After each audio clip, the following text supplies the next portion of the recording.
Bismillahirrahmanirrahim. Assalamualaikum warahmatullahi wabarakatuh. Alhamdulillahirabbil alamin. Wassalatu wassalamu ala sayyidina Muhammadin wa ala alihi wa sahbihi ajmain amma ba'du. Anak-anakku sekalian, alhamdulillah kita dipertemukan lagi di sesi kedua dinamika perwujudan Pancasila sebagai dasar negara dan pandangan hidup bangsa.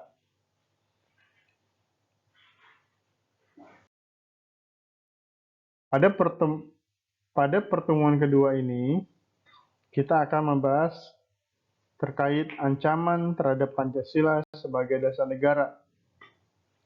Ada beberapa ancaman. Yang pertama ada liberalisme atau kapitalisme. Yang kedua sosialisme atau komunisme. Yang ketiga anarkisme. Yang keempat sekulerisme. Yang kelima separatisme atau sukuisme. Yang terakhir adalah fundamentalisme agama.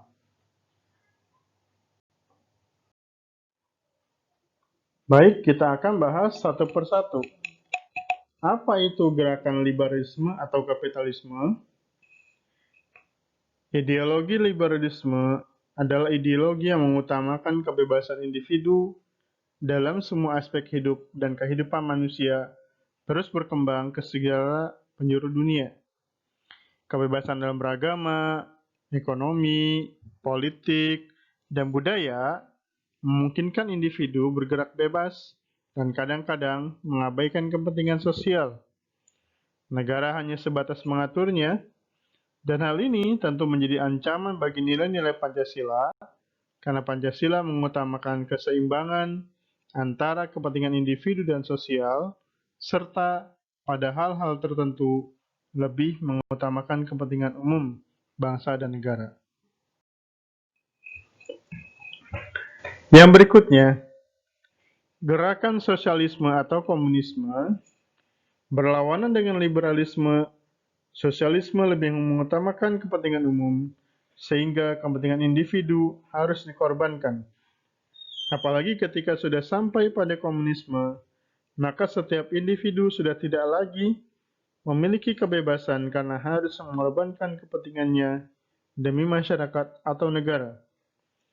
Hal ini tentu menjadi ancaman bagi Pancasila, karena nilai-nilai Pancasila sangat menghargai harkat, derajat, dan hak asasi manusia. Kita lihat banyak sekali contoh-contoh tidak bagusnya atau bertentangannya komunisme terhadap Pancasila, ya peristiwa tahun 48, peristiwa tahun 65, G30 SPKI.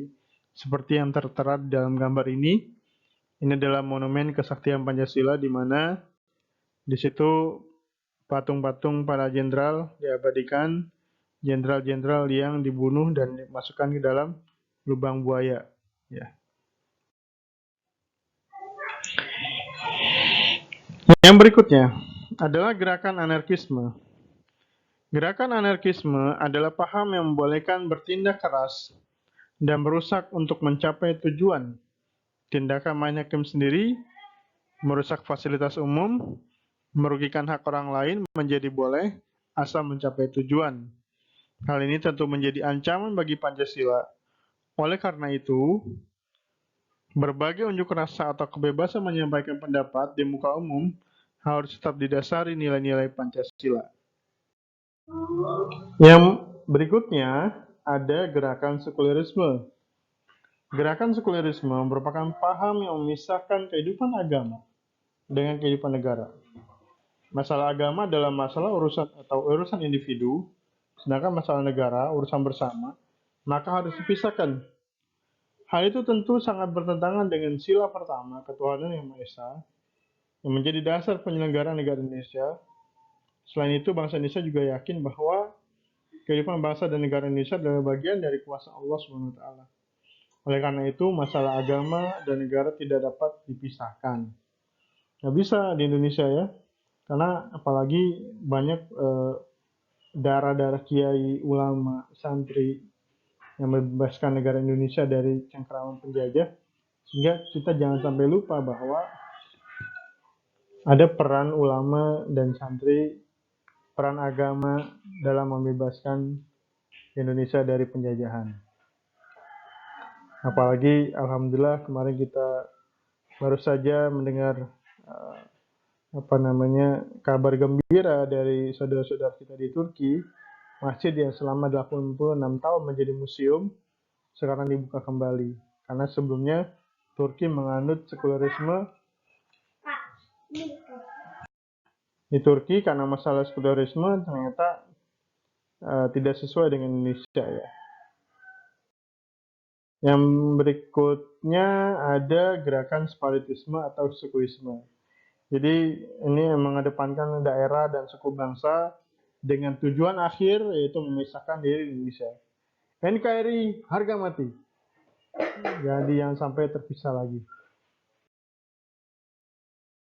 Dan yang terakhir adalah fundamentalisme agama, di mana ada fanatisme sempit dan eksklusif. Kali ini kita nggak terlalu bahas banyak ya, karena kalau yang saya lihat dari literatur tentang fundamentalisme ini banyak yang mengarah kepada agama Islam. Jadi saya kira cukup, tidak perlu pembahasan lebih lanjut. Mudah-mudahan kita semua bisa memahami ya apa itu ancaman terhadap Pancasila sebagai dasar negara. Bila ada pertanyaan, ya, saya ucapkan sekali lagi terima kasih atas segala perhatiannya. Bila ada pertanyaan, silakan bisa menghubungi uh, nomor-nomor atau alamat media sosial berikut. Di WhatsApp ada 0822 14 18 1986 dan ada Facebook Alfian Zulfikar dan YouTube Alfian Zulfikar dan Instagram juga bisa di call melalui atau di DM Alfian Zulfikar. Jangan lupa like, subscribe, and comment ya. Terima kasih atas segala perhatiannya. Terima kasih sekali lagi. Assalamualaikum warahmatullahi wabarakatuh.